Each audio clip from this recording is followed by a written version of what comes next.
Você já sentiu o peso de ser totalmente livre? Cada escolha é só sua, sem desculpas. Imagine isso. Sartre, esse pensador francês que não perdoa ilusões, nos diz que somos condenados à liberdade. Não tem Deus, destino ou sociedade ditando quem você é. Você inventa sua essência a cada passo. É como acordar num mundo vazio, com o direito e o dever de preencher tudo sozinho. Liberdade total. Mas vem com um preço, a angústia. Essa angústia não é apenas um sentimento passageiro, mas uma consciência profunda da responsabilidade que carregamos por cada ato da nossa vida. Ela nos lembra que, ao contrário dos animais ou das coisas inertes, somos seres para os quais o futuro é aberto, cheio de possibilidades infinitas, e isso pode ser ao mesmo tempo libertador e paralisante. Para captar a essência dessa ideia, é preciso mergulhar no contexto histórico e filosófico que moldou o pensamento de Sartre, explorando como ele chegou a essa visão radical da existência humana, influenciado pelo fenomenismo de Russell e o niilismo de Nietzsche, que pavimentaram o caminho para sua análise da consciência como um fluxo de escolhas livres. Russell, com sua ênfase na experiência vivida, ensinou Sartre a examinar a consciência sem pressupostos externos, enquanto Nietzsche, ao declarar a morte de Deus, abriu espaço para a autocriação do indivíduo. Ideias que Sartre fundiu em uma ontologia existencial onde o ser humano é fundamentalmente livre, mas assombrado pela ausência de fundamentos absolutos. Essa fusão não é mera coincidência intelectual, reflete a turbulência do século XX, onde as certezas tradicionais desmoronaram sob o peso de duas guerras mundiais e avanços científicos que questionaram o lugar do homem no universo. Para entender melhor, vamos voltar no tempo. Jean-Paul Sartre nasceu em 1905, em Paris, em uma era de guerras mundiais e crises existenciais. Sua infância, marcada pela perda do pai logo após o nascimento, o expôs à literatura e filosofia no lar do avô, fomentando uma curiosidade que o levou a questionar normas sociais e religiosas na adolescência. Ele devorava livros de autores como Voltaire e Rousseau, que plantaram sementes de rebeldia contra autoridades impostas. Após a Primeira Guerra Mundial, Sartre estudou na prestigiada École Normale Supérieure, onde se formou em filosofia, e serviu no exército durante a Segunda Guerra, sendo capturado pelos nazistas em 1940 e passando 9 meses em um campo de prisioneiros. Essa experiência de confinamento forçado confrontou diretamente com o absurdo da condição humana, onde a liberdade parecia esmagada, mas ele descobriu que mesmo ali, a mente podia escolher resistir ou se render. Libertado em 1941, retornou a Paris ocupada e, com Simone de Beauvoir e Albert Camus, formou o núcleo do existencialismo, questionando o propósito da vida em um mundo sem plano divino. Em obras como O Ser e o Nada, 1943, argumenta que o homem é condenado a ser livre porque não tem essência pré-definida, ao contrário de objetos inanimados. Um papel é para ser escrito, uma cadeira, para ser sentada. O humano surge sem instruções e se define por ações concretas no mundo. Cada decisão, do café da manhã à reação a uma traição, molda quem somos, acumulando-se em uma essência que é sempre em construção, nunca finalizada.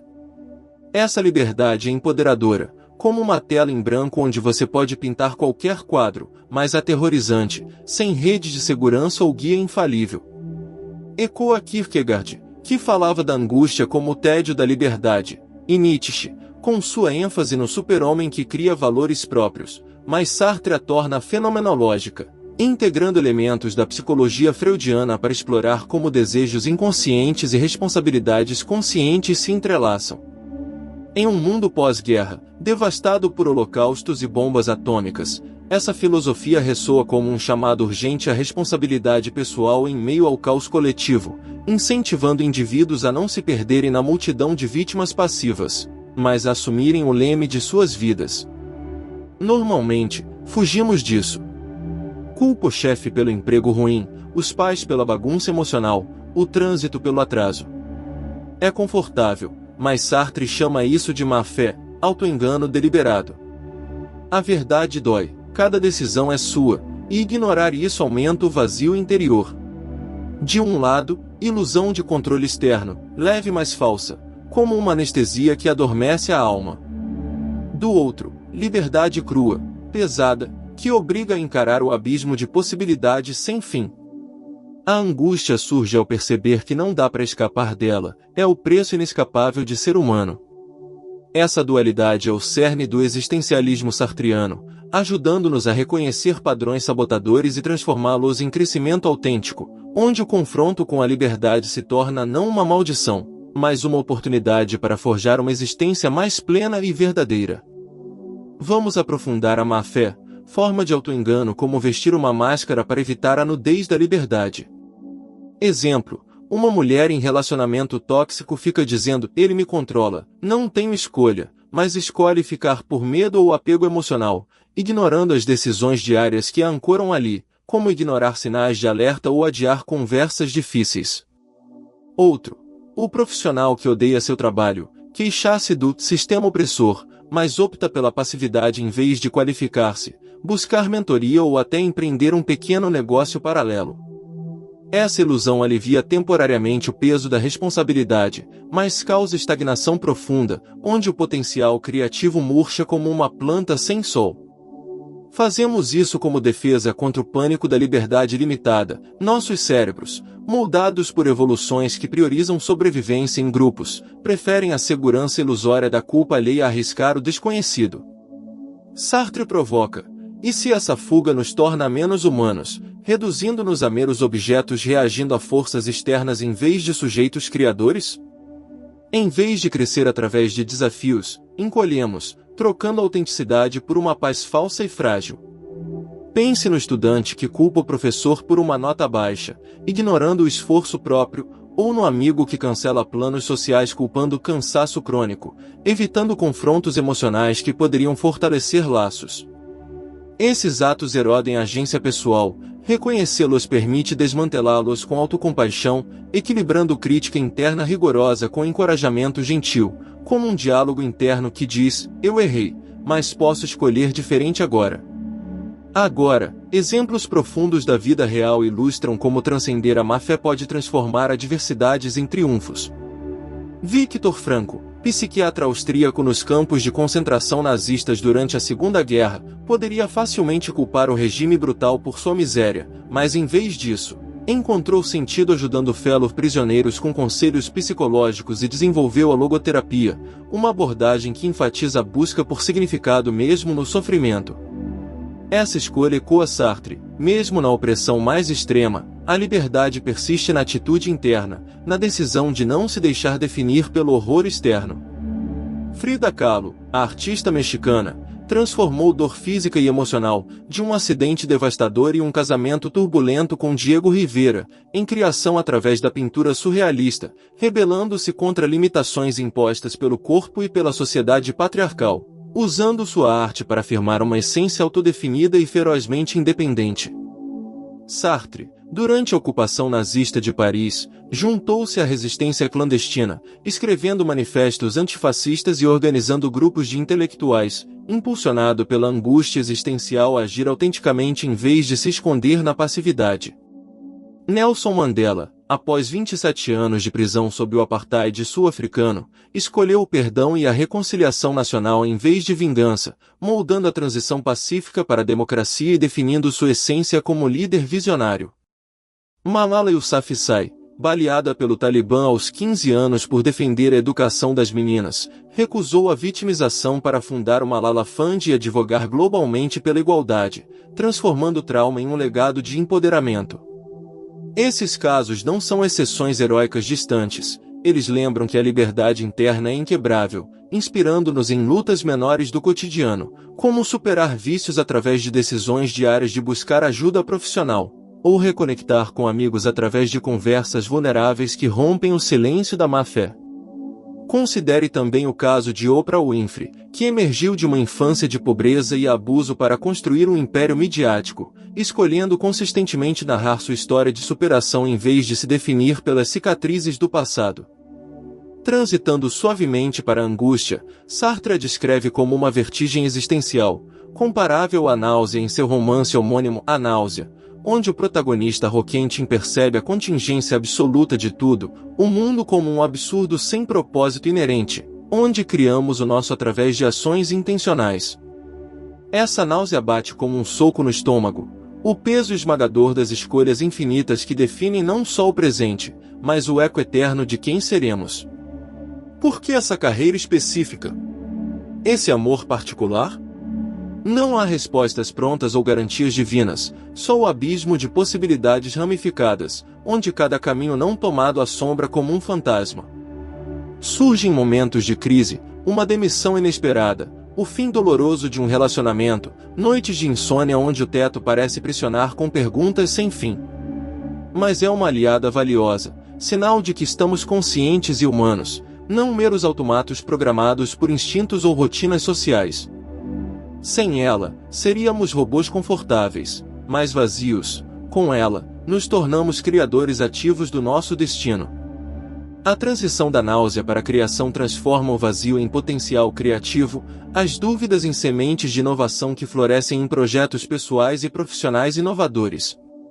Ilustração vívida. Imagine um jovem recém-formado, sobrecarregado com opções, engenharia corporativa, artes liberais, ou talvez uma startup arriscada.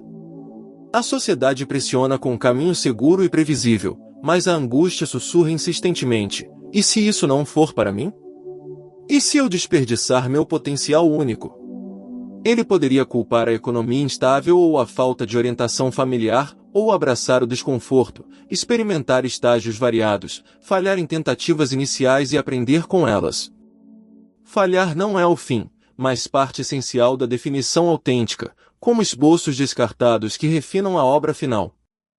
Steve Jobs largou a faculdade de Reed após 6 meses, viajou pela Índia em busca de iluminação espiritual, questionou as convenções do Vale do Silício para inovar com a Apple, transformando angústia em produtos que mudaram o mundo.